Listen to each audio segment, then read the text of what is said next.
आज हम बात करेंगे खास तौर से सीमांचल की। जी हां, बिहार, रियासत बिहार के उन अजला में और उन पार्लिमानी हलकों में जिनका जो सरहद से करीब है बांग्लादेश के, और किस तरह वहां पर की इंतखाबी सियासत होती है। चूंकि हिंदुस्तान में जो इंतखाबी सियासत है वो ख़ास तौर से ज़ात पात को देखकर ही होती है। हालांकि कोई इससे कितना भी इनकार करता रहे, लेकिन ये ज़रूर हर पार्टियां देखती हैं कि किस जगह पर कौन से कम्युनिटी के वोटर ज़्यादा हैं, किस कम्युनिटी की ज़्यादा आबादी है, उसके हिसाब से उनकी स्ट्रैटेजी होती है, उनकी हिकमत अमली होती है। सीमांचल में सियासी सरगर्मियां उरूज पर हैं। ख़ास तौर से सीमांचल में जो 4 पार्लिमानी हलके हैं वो कुछ हद तक नक्शे को बदलने का मादा रखते हैं। ये जो 4 पार्लिमानी हलके हैं उनमें से अररिया, किशनगंज, पूर्णिया और कटिहार हैं। ये ऐसे हलके हैं जिनमें खास तौर से यहां पर जो अक्सरियती फिरका है यानी मुसलमानों की तादाद अच्छी खासी है। किशनगंज में मुसलमानों की आबादी तकरीबन 70% है, और यही वजह है कि किशनगंज ने काफ़ी पुराने वक्त से लगातार ऐसी वहां नुमाइंदगी वहां से होती आई है। ज़्यादातर वहां पर जो मुस्लिम कम्युनिटी है उसके ही चेहरे को वहां कामयाबी मिलती रही है, और लगभग तमाम पार्टियां यहां पर यही दांव खेलती हैं।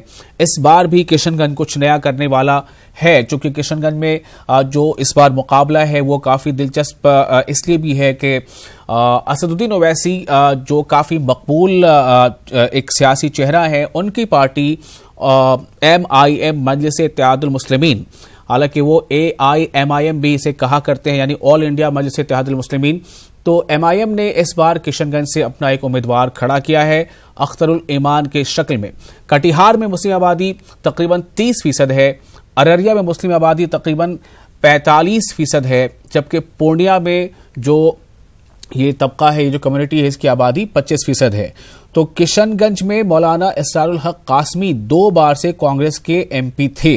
मैं उसी किशनगंज की बात कर रहा हूं जिस किशनगंज से MIM ने इस बार अख्तरुल ईमान को वहां टिकट दिया है। पिछले साल किशनगंज के जो मेंबर पार्लियामेंट थे इसरारुल हक कासमी साहब, उनका इंतकाल हो गया। इस बार JDU के महमूद अशरफ, MIM के अख्तरुल ईमान और कांग्रेस से मोहम्मद जावेद इंतखाबी मैदान में हैं। कटिहार में तारिक अनवर NCP से MP बने थे, नेशनलिस्ट कांग्रेस पार्टी। अब इस बार जो हालात हैं वो ये है कि तारिक अनवर ने NCP छोड़ दी है, कांग्रेस ज्वाइन कर लिया है, तो फिर से कांग्रेस ने कटिहार से तारिक अनवर पर ही भरोसा किया है। पूर्णिया से JDU के संतोष MP बने थे, इस बार भी वो इंतखाब लड़ रहे हैं, यानी पूर्णिया में साइजेबल अमाउंट है, एक पॉपुलेशन है, उसके बावजूद JDU ने यहां पर अक्सरियती तबके से टिकट नहीं दिया है। यहां से कोई भी मुस्लिम उम्मीदवार नहीं है, किसी दूसरी पार्टी ने भी मुस्लिम उम्मीदवार यहां नहीं दिया है। वहीं अररिया के M सरफराज आलम RJD से इस बार भी उम्मीदवार हैं। BJP के प्रदीप कुमार सिंह इनके खिलाफ मैदान में हैं। तो कुल मिलाकर जो सीमांचल की जो सियासत है वो इंतखाबात के मौसम में किस तरह से और ज़्यादा वो सियासी उरूज सियासत जो है वो उरूज पर आ जाती है, तो इस बारे में हम सीधे वहां रुख करेंगे अपने नुमाइंदे महफूज का, जो सीमांचल के दौरे पर हैं खास तौर से इंतखाबात के मद्देनज़र।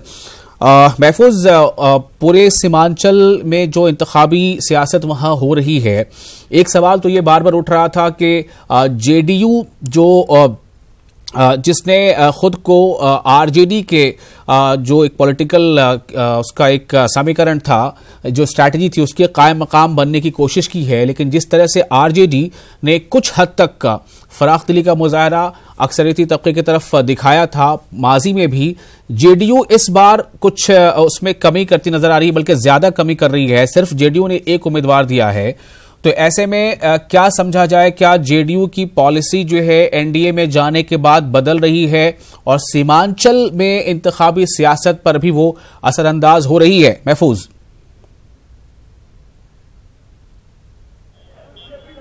देखिए विशाल, आपका सवाल काफ़ी अहम है कि सीमांचल में जो है ये इशू कितना असर करता है। ख़ास तौर से अगर जेडीयू की बात की जाए तो जनता दल यूनाइटेड जो है अक़लियतों के मसीहा बनने का दावा करती रही है। आपने देखा होगा हाल के दिनों में काफ़ी सारे काम उन्होंने किया और ये एक्सपेक्टेशन किया कि माइनॉरिटी आबादी उन्हें वोट देगी।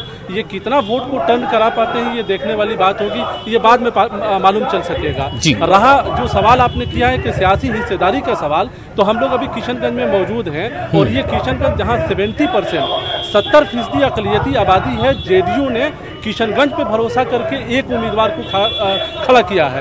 यानी एनडीए में जो जेडीयू को 17 सीट मिला था उसमें सिर्फ एक उम्मीदवार को दिया है। और आपको ये भी बता दें कि पटना के जितने बड़े मुस्लिम लीडर हैं अभी वो किशनगंज में कैंप कर रहे हैं। यानी पूरे एनडीए में 2 मुस्लिम उम्मीदवार हैं, एक खगड़िया से और एक जो है किशनगंज से। खगड़िया से एलजेपी ने दिया है। तो जाहिर है ये जहाँ तक सियासी हिस्सेदारी का सवाल हमेशा बना रहता है और माइनॉरिटी जो है खास तौर से उन इलाकों में जरूर देखती है जहाँ उसकी आबादी फैसला कुन तादाद में है, जहां वो उम्मीदवारों की किस्मत का फैसला करती है या उनका वोटर जो है डिसाइडिंग फैक्टर है एक तरह से कह लीजिए। उन इलाकों में भी टिकट नहीं देना अक़लियतों को मायूस करता है और अक़लियतों की उस सियासत के ऊपर भी कहीं ना कहीं सवालिया निशान लगाता है जो सियासी पार्टियां हमेशा दिखाती रही है और दिखाने की कोशिश करती है, अक़लियतों के मसीहा बनने का दावा करती है। दूसरा अहम मामला यह है किशनगंज में जो खास तौर से देखने को मिल रहा है कि 70% अक़लियती आबादी वाला ये इलाका जहां ये अक्सरियत में है, इस इलाके की नुमाइंदगी हमेशा मुस्लिम एमपी ने किया है। यानी जो भी रहे हैं आमतौर पे मुस्लिम एमपी रहे हैं जो कि यहाँ से नुमाइंदगी करते रहे हैं। एक से एक कद्दावर लोगों ने किया है। कभी सैयद शहाबुद्दीन ने यहाँ की नुमाइंदगी की, शाहनवाज हुसैन के हाथों में भी यहाँ की नुमाइंदगी रही, एमजे अकबर ने किया, मौलाना असरारुल हक कासमी 2 बार से एमपी थे। गुज़िश्ता साल 2018 दिसंबर में उनका इंतकाल हो गया। लेकिन नुमाइंदगी की बात करें तो एक से बढ़कर एक लोगों ने नुमाइंदगी की है। लेकिन जो मसले हैं यहाँ पे बुनियादी जो सवाल बरकरार है आज भी जो है वो बना हुआ है। आप देखिए पिछला जो लास्ट पार्लियामानी इंतखाब था उस जमाने में जो है एएमयू एक बड़ा मुद्दा बनकर जो है यहाँ सामने आया था। तमाम पार्टियों ने उस पर सियासत की। नीतीश कुमार अभी हाल में एक दिन पहले यहाँ पे किशनगंज आए थे और उन्होंने बाकायदा महमूद अशरफ के ज़ाहिर है इंतखाबी तशहीर के लिए वो आए थे, उनके उम्मीदवार हैं वो, जहाँ पे उन्होंने कहा कि एएमयू के लिए उन्होंने ज़मीन दिया। अब सबसे बड़ा सवाल है कि 2011 में एक हुकूमत ज़मीन देती है और उसके बाद 2019 तक जो है वहाँ पे एक ईंट नहीं लग पाता है, इमारत में बाउंड्री तक नहीं हो पाती है। तो कहीं ना कहीं एक बड़ा सवाल है कि क्या हो रहा है। यानी जिस मुद्दे पर जो है इंतखाब हुआ, जिस मुद्दे को लेकर इतना बड़ा बवाल मचा और इतना दिन हो गया, इतना पुराना मामला हो गया और वहाँ एक ईंट भी नहीं लगा, एएमयू की तामीर नहीं हो पाई। आप जानते हैं कि किशनगंज का ये पूरा इलाका, सीमांचल की पूरी पट्टी की अगर बात कह ली जाए तो तालीमी एतबार से बेहद पसमानदा इलाका है। तो महफूज क्या समझा जाए कि जो एक उर्दू हल्कों में खास तौर से मुहावरा बड़ा मशहूर है कि उंगली कटाकर शहीदों में नाम शामिल करवाना, क्या जेडीयू ने 17 में से एक सीट किशनगंज में किसी एक अक्सरियती तबके से जुड़े एक बंदे को देकर उसने ये समझा कि हमने भी जो है वो फर्ज अदा कर दिया जिसका वो लगातार जेडीयू दम भरते रहते हैं और नीतीश कुमार ये बातें करते रहते हैं। अब सवाल ये पैदा होता है कि आखिर वहां की आवाम क्या करेगी। पॉलिटिकल पार्टियां जो है वो अपने हिसाब से वो स्ट्रैटेजी बनाती हैं, लेकिन ये इंतखाबी जो दौर होता है महफूज, उसमें आवाम की भी जिम्मेदारी होती है, उन्हें भी अपने सूझबूझ से, अपने अक्ल शऊर से पार्टियों के फैसले को पलटने का एक हक हमारा ये जमहूरियत है वो देता है। क्या कहते हैं वहां की आवाम, क्या कह रही है महफूज इस बारे में? देखिए किशनगंज की आवाम की अगर बात करें, जो हम लोगों ने देखा है यहाँ ग्राउंड रिपोर्ट की जो बात करें, जहाँ हम लोगों ने देखा है और लोगों से बात की है, तो इस बार सियासी बेदारी बहुत ज़्यादा है लोगों में, पॉलिटिकल अवेयरनेस लोगों में आई है। हम लोग जो है नेताओं के भाषण पे और उनके दिखाए हुए वादों पे भरोसा नहीं करना चाहते हैं। वो अपने बुनियादी सवाल को देख रहे हैं, वो रोजी रोटी को देख रहे हैं। वो ये देखते हैं कि उनका यंगर जनरेशन जब यहाँ से पढ़कर निकलता है तो रोजगार नहीं मिलता है, वो बाहर जाकर धक्के खाता है और वहाँ भी रोजगार नहीं मिलता है और वापस चला आता है। आपको जानकर हैरानी होगी कि बिहार से जितना पलायन होता है होटलों में काम करना, जो बाहर के जो दूसरे शहरों में जाकर होटल में काम करते हैं और पोछा देते हैं, झाड़ू देते हैं, उसमें बड़ी तादाद इसी पट्टी की, इसी सीमांचल की है। महफूज, आप जिस जगह पर खड़े हैं मुझे लग रहा है शायद वहां कुछ कोई इंतखाबी रैली वैली हो रही है या क्या है? काफी लोग आपके आसपास दिखाई दे रहे हैं, अवामी नजरिया क्या है? बात कीजिए लोगों से। देखिए बिल्कुल यहाँ हम आपसे बात कराते हैं, बहुत सारे लोग यहाँ पे खड़े हैं। लोग क्या कहते हैं आप बताइए, मुख्तसर में हम सबकी राय जानना चाहते हैं कि किशनगंज के बारे में, सीमांचल की जो सियासत हो रही है, क्या सोच रहे हैं आप? देखिए, आपने एक बात अभी कही कि यहाँ 70% आबादी है, लेकिन हम आप उसके बारे में बाद में बोलेंगे। एक शेर पहले बोलते हैं कि समझ में कुछ भी नहीं आता, यकीन किस पर किया जाए, गला तो भाई से मिलकर दुश्मन भी काट लेता है, और एमपी बनने की दुआ हम किसके लिए मांगूं, जिसे सर पर बैठाता हूं वही सर काट लेता है। बड़ी खुशी के साथ ये कहने, जहां पर आप ये इंटरव्यू ले रहे हैं, ये आबादी ये वार्ड नंबर 14 है, और यहाँ 81% आबादी हिंदुओं की है, और 3 बार हमने वार्ड कमिश्नर यहाँ 3 टर्म। आप मौजूदा सूरत हाल के बाद सुनिए मौजूदा सूरत हाल को बताइए कि यहाँ लोकसभा, सुनिए हजरत, सवाल कर सुन लीजिए। यहाँ जो अभी लोकल इशू है आपका, 2 मुद्दे होते हैं आमतौर पे। अरे सुनिए, सवाल सुनिए। 2 मुद्दे होते हैं दो मुद्दे आमतौर पे होते हैं। एक मुद्दा है लोकल, जब आप देखते हैं उम्मीदवार के लिए देखते हैं। दूसरा मुद्दा होता है नेशनल, जब आप सोचते हैं कि आपका उम्मीदवार कहाँ जाएगा। आप क्या समझते हैं, क्या है यहाँ के मसले? यहाँ के मुद्दे में ऐसा है कि विकास नाम का तो यहाँ कोई मुद्दा है नहीं, क्योंकि हम लोगों ने यहाँ ऑलरेडी डबल इंजन की सरकार देख चुके हैं और देख रहे हैं, इसलिए विकास तो कोई मुद्दा रहा ही नहीं। अगली बार हम लोगों ने चुनाव किया था राम मंदिर और चाय वाला के नाम पर। इस बार चुनाव हम लोग देख रहे हैं पाकिस्तान और चौकीदार के नाम पर। आप बताएं साहब, आप क्या कहेंगे? देखिए, अगर सही बात कही जाए तो किशनगंज में स्थानीय मुद्दा भी है। जो स्थानीय मुद्दा एक बहुत बड़ा मुद्दा है कि शहर के बीचों बीच एक रमजान नदी बहती थी, आज उसको नाला का शक्ल ले लिया। कोई भी राजनेता, कोई भी विधायक हो या कोई भी हो, वो किसी की भी नजर उस पर नहीं जाती है, जबकि उसके लिए एजिटेशन भी हुआ, सरकार को डीएम के माध्यम से विज्ञापन भी दिया। यहाँ 60% किसान है आपके जिले में। 60% ऐसे लोग हैं जो खेतीहर मजदूर हैं, यानी खेती करते हैं तब किसी तरह वो जिंदा रहते हैं। किसानों के क्या मसले हैं आपके? देखिए, यहाँ किसानों के आधार पर, किसी आधार पर कोई भी उद्योग यहाँ नहीं है। पिछले 50 सालों से यहाँ पे जूट मिल का ढिंडोरा पिटा जा रहा है, लेकिन हमारे जो भी प्रतिनिधि यहाँ से जीत के गए हैं, ये सारे वादे भूल जाते हैं। और हमारे यहाँ 40 साल हम तो यही खुल्ला बोलेंगे, हमेशा यहाँ से ज्यादातर कांग्रेस का ही सांसद जीतते गए, लेकिन जूट मिल के नाम पर कभी भी ये जो सवाल संसद में नहीं किया। ये बहुत बड़ा मुद्दा हमारा बहुत दिनों से यहाँ पे है, जिंदा है। दूसरी बात है कि हमारा रेलवे स्टेशन जो है, ये पूरे नॉर्थ ईस्ट को जोड़ने वाली एकमात्र सबसे बड़ी स्टेशन है। इसका विकास अभी तक पूर्ण रूप से नहीं हुआ है। हमारे यहाँ माल गोडाउन जो है वो स्टेशन से, प्लेटफॉर्म से सटा हुआ है। जब सीमेंट का लोड होता है तो पूरा डस्ट, पूरा उस सीमेंट का बुरादा। ये तमाम मुद्दे भी लोकसभा इंतखाब में रहेंगे, है ना? तो ये तमाम मुद्दे रहेंगे। आप कुछ कहना? महफूज सीधे तौर पे जानने की कोशिश कीजिए कि उन्हें चाहिए क्या, किशनगंज की आवाम क्या चाहती है जो नहीं हुआ। महफूज। बिल्कुल आप बताइए कि किशनगंज को क्या चाहिए, किस हिसाब से आप देखते हैं? किशनगंज में विकास के नाम पर बिल्कुल ठप है। अभी हमारे भाई ने बोला कि ये रमजान नदी देखिए, लोग जीत लेने के बाद जो है गायब आते हैं, जब चुनाव का वक्त आता है तो लोग आते चाहिए हैं। क्या वक्त कम है, क्या चाहिए उन्हें? किशनगंज की आवाम क्या चाहती है? कुछ उम्मीद होगा ना, कुछ एक्सपेक्टेशन होगा ना, मुख्तसर में बताइए। देखिए, हम लोगों को 72 साल से जो है ना, ये बीजेपी और कांग्रेस वालों ने गुलाम बना के रखा। पहले हम जो है अंग्रेज से आज़ादी लिए थे, अब इन दोनों से हम लोग आज़ादी चाहते हैं। बुनियादी मसले क्या है हजरत? आप लोग पॉलिटिकल बात करते हैं, बुनियादी मसाइल क्या है? लड़के पलायन कर रहे हैं, दिल्ली जा रहे हैं लड़के। यहाँ कोई फैक्ट्री नहीं है, किसी तरह का कोई फैक्ट्री नहीं, कोई रोजगार नहीं है, इसीलिए रोजगार नहीं है। आप बताइए एक लाइन में बुनियादी क्या जरूरत है? यहाँ बुनियादी जरूरत का तो सवाल ऐसा है कि किशनगंज में ऐसा नहीं लगता है, चुनाव के मद्देनजर भी, कि कोई भी बुनियादी सवाल या विकास के नाम पर यहाँ वोट होगा, ऐसा लगता ही नहीं। अरे आप भाषण क्यों दे रहे हैं? आपको चाहिए क्या, ये तो बताइए। पूछा जा रहा है आपसे, क्या चाहिए आपको? किशनगंज की आवाम क्या चाहती है? किशनगंज में अगर शिक्षा के बारे में बात किया जाए तो इस जिला को शिक्षा के मामले में अवार्ड मिला है, परंतु अगर आप धरातल पर जाएंगे तो ये काला अध्याय है। यहाँ पर शिक्षा के मामले में ये जिला इतना पिछड़ा हुआ है, जिसकी हम लोग जितने भर्त्सना करें वो कम है। चले, यानी वैसा आपने देखा, आपने जी महफूज, मैं फिर आपके पास आ रहा हूँ, आप हमारे साथ बने रहें। पटना से हमारे साथ सीनियर सहाफी अहमद जावेद जुड़े हुए हैं। अहमद साहब, आप सुन रहे होंगे इन लोगों की बातें। किशनगंज खासतौर से, जहां पर हमारे नुमाइंदे भी मौजूद हैं, हम हालांकि जिक्र कर रहे हैं पूरा सीमांचल जो है, सीमांचल के इंतखाबी सियासत को लेकर, जिसमें किशनगंज भी है, पूर्णिया भी है, कटिहार भी, अररिया भी है। सवाल ये पैदा होता है कि ये वो हलके हैं जहां पर एक जो अक्सरियती आबादी है वो खासी तादाद में है, वो जिधर झुक जाए, जिसके फेवर में चली जाए, उसकी इंतखाबी किस्मत संवर सकती है, लेकिन आवाम की किस्मत नहीं संवरती, उस पार्लिमानी हलके की किस्मत नहीं संवरती। लोग वहां पर नाला हैं, गुस्से में है, शिक्षा में पिछड़ा हुआ है इलाका, बुनियादी सहूलतें नहीं है, रेलवे लाइन जो है वो एक है जो कनेक्ट करता है नॉर्थ ईस्ट से, वो चाहते हैं ज्यादा लाइनें हो, बिजली की वहां पर प्रॉब्लम्स है।